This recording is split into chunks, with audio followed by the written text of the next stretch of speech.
And then right on the surface, kind of like an emery board, just want to bring it all the way down here.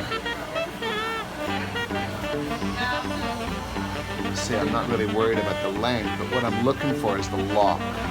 So what I want to get on this beautiful texture, again, the advantage of taking it dry is just to get that beautiful shape without any lines on it.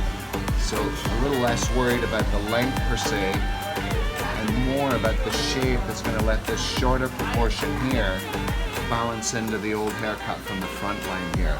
So body position is critical. So what you'll see me do here is move to camera. It's kind of like either I move or she moves. So in the salon you could do the moving. I'm just going to keep facing her to the sunshine. So I'm kind of moving my body on the next kind of increment. We're going to repeat the process. The key on this is the elevation, lifting it up. Don't be scared of it. Using the loose tooth. Once you get up to where you see some of those gradual pieces there, just working in, locking through, keeping the blade parallel with the surface of the hair.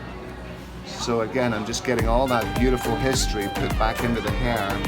And again, if you look at it, it looks like it's been drawn in. It's absolutely head hugging.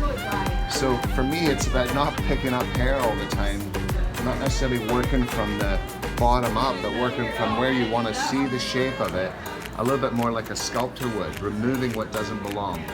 So science, I still separate from the front from the back, so just taking a little tuck in behind Taylor's ear. Again, another shimmy of body position, which is critical. You want to be facing your kind of work to it. So I'm going to go in again. I'm going to watch the elevation on this one just because I'm around the ear. See?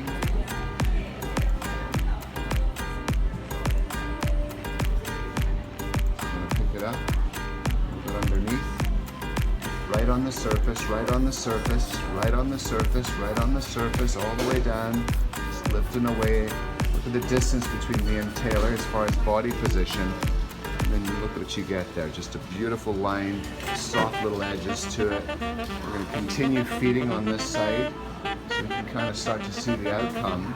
I'm now going to take that section around the ear, just like we've been doing. I'm going to loosen it up with a little bit of over direction and a little bit of elevation.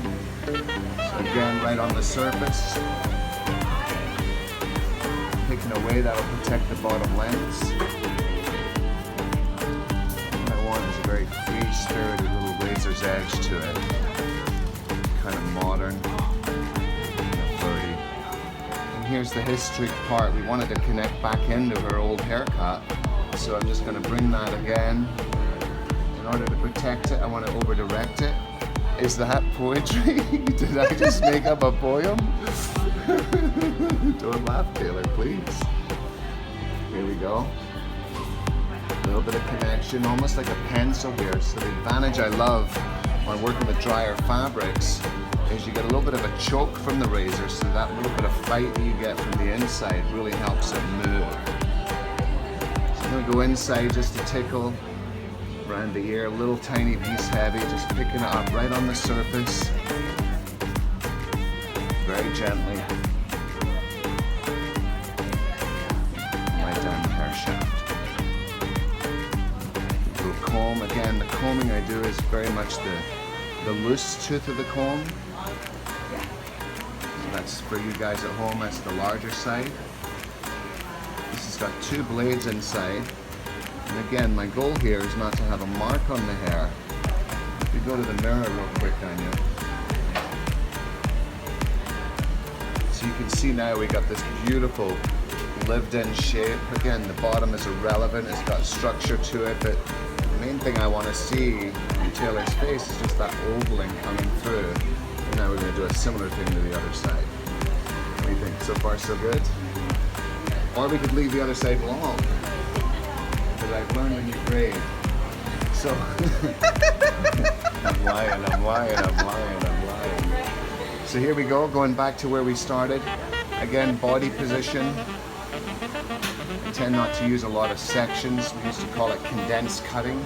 But it's really about being a little more effective. And if you think about it, I am layering the hair, and I'm doing it in a very low elevation. So these layers are much more strength to them, even though the lines are invisible to the naked eye, simply because I've used the razor as the way in which we took it out. It's got a beautiful soft fabric, angelly little fabric. So the thing I'm sort of doing here is with dry hair, what you lose is control a little bit. What you gain is what you see is what you get. And I think that's a big thing that we got to trust in when we're hairdressing. Just relying on your eye, not everything that checks into your fingers all the time. So here we go, up and at 'em. A little loose tooth to the part I'm about to make contact with. Elevation up top, so that releases the top end. Working from the outside in. Keep working with my finger tension and never really letting go until you get towards the bottom. So it almost looks like you're back combing. We're up to the division point again, separate the front and back. I think there's obvious reasons why to do that. There's not so much hair in the front. So it's about giving you the equal opportunity to put the proportions where they need to be. In behind, again, visualize where you want to release the weight. If you're worried about the length, just pull away. And that'll create a bit of safety towards the skirty kind of bottom to it.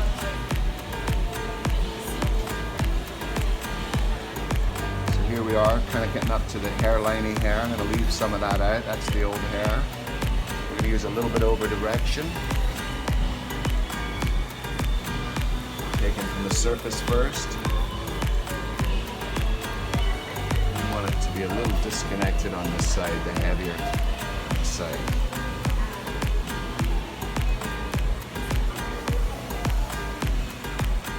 Just going to give this a little tickle here. Lock in the position, give them a little pinch. Pinch an inch. That is not unrhymeable. Just want to make sure it kind of drops into the face area. So I'm pinching it through just to get a little more bite to that front section. So just pinching it, that over direction locks it in. The pinch helps me get a short to long, so it helps me get in and out of there. I'm going to give a little weight check, see if anything's working. Just got a perfect texture to this. Get to the, so that's what we got so far. Let's look at the real important part. This is to me where it's all about being a hairdresser. It's about the face, it's about the framework here. So I want to really make sure that we've got a great frame that goes with this. I'm going to switch body positions here, stay there. I'm going to give a little clean out. I'm going to use the same blade 2 or 3 times, but I still think it should be sanitized.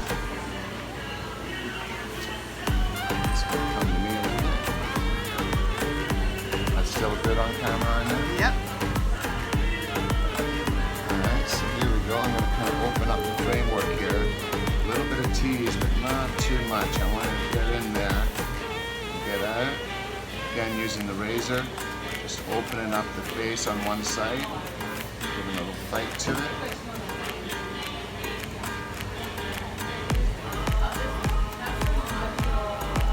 So what I want is just a beautiful little soft frame. It helps that hair to kind of sit back into itself. We're going to do the same on the opposite side.